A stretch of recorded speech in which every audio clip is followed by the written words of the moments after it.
surprised to see a colorful white parrot watching me with curiosity. Instead of being startled, I saw this as a special moment waiting to happen. I decided to offer the parrot a juicy guava, and to my amazement, it actually flew over and landed on my hand. I was a little nervous at first, but I gently took the fruit and enjoyed it right in front of me.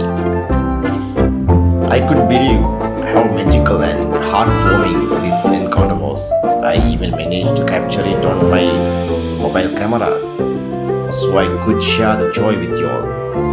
I hope this story brings a smile to your face and brightens your day.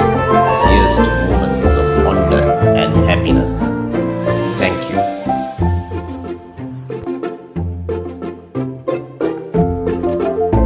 By the way, thank you for watching. If this is your first time here, don't forget to click the subscribe button, leave a comment, and give me a thumbs up. Have a nice day.